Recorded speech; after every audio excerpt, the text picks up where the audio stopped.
1, 2, 3, 2, 2, 3. I'm Mark Cabunoc. I am a singer-songwriter from Ontario, Canada. I moved to California in 2014 after I graduated from Humber College. And right now I'm a singer-songwriter just playing music.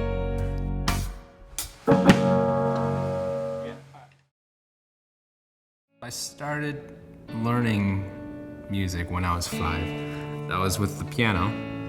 Actually, you know what? It might be 3, because that was with violin, but I actually don't remember that, so I'm counting it as 5. And then, I was in the Royal Conservatory program up until I was 13, and that's when I picked up the guitar. And then, I had the guitar, and suddenly it was like, this is the instrument I chose, and I was getting really into it. And then I started being influenced by all these really great players online. I eventually landed on a few that really got me into shredding, which is kind of a far cry from what I'm doing right now, but it's what I learned with when I was younger.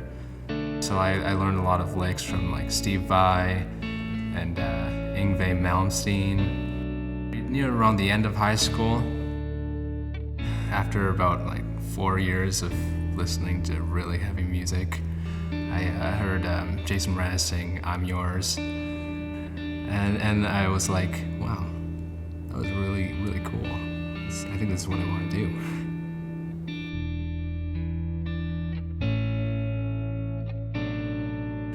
So when my family saw that I had a passion for music, at first they were pretty relieved that I was into something that just wasn't video games.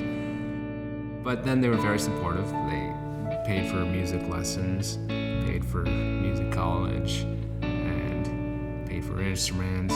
Go to a lot of my early shows. So as much as that was embarrassing for me, it was also nice of them to come and show their support.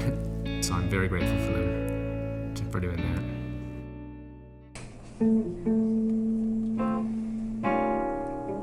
So in Humber College, I met a lot of great musicians there, and I had a select few who I played with in a band, and we were called Mark Cabunoc and the Lesser Krakens, because I'm a narcissist. He joined the band, they were looking for the top of the charts. Another honey every night, they could never fill the hole in his heart. We had played before, but it was mostly just jamming after class.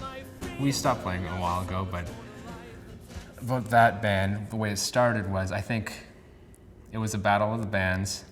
I was signing up on the very last day that you could sign up, and I had to come up with a name real quick. So I thought, Lesser Krakens is cool. It sounds like a D&D monster. So I made that band.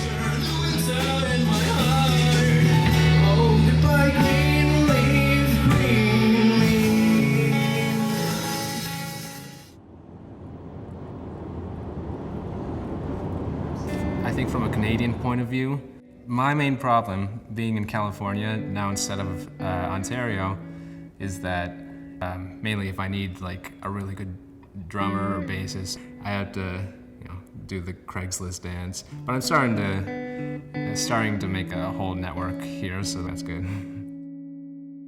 I think most of my motivations for my music come from a personal place inside, when I'm trying to be the kind of person that I want to be.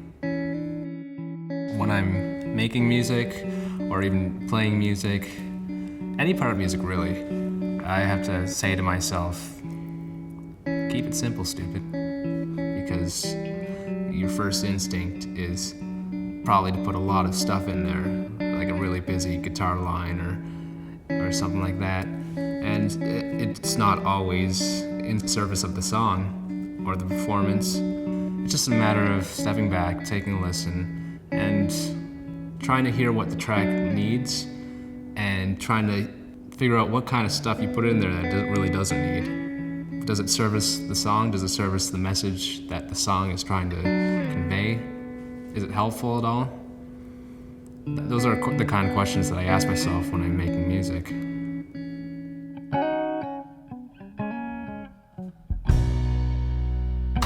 This song is called Lullabies.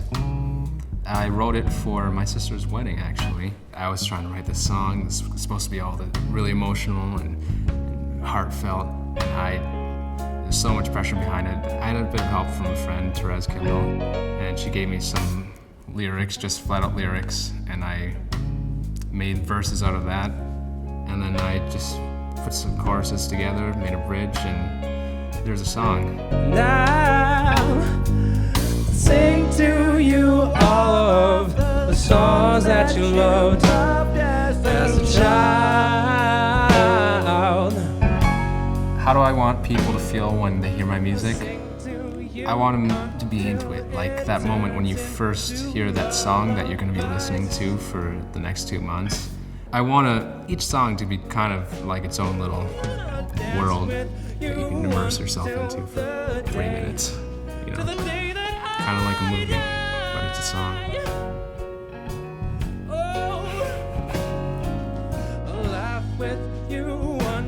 Part of being an artist is always aspiring to another level of your craft. A lot of people say, like, I'm not happy being here, I want to be there. And I can relate to that a lot, but that being said, I do enjoy every minute of the music. And I'm performing, and I really enjoy it. It feels for me like I'm right where I'm supposed to be in the world, at least in that very moment. I think that's what makes music special for me.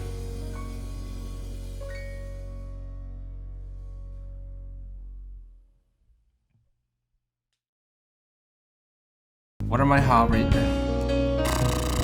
my hobbies other than music? I think, well, video games.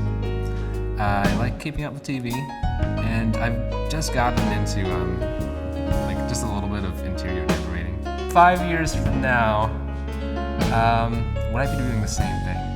I wouldn't have a problem with me doing the same thing, but also I'd expect I'd be doing something different. I don't know if that makes sense, but it'd probably be music anyway. Just with more money. What am I working on right now? Well, I have a lot of stuff that I haven't recorded yet that I'm planning on making some really nice fleshed out recordings of, and hopefully they'll be out soon for you to download. Yeah.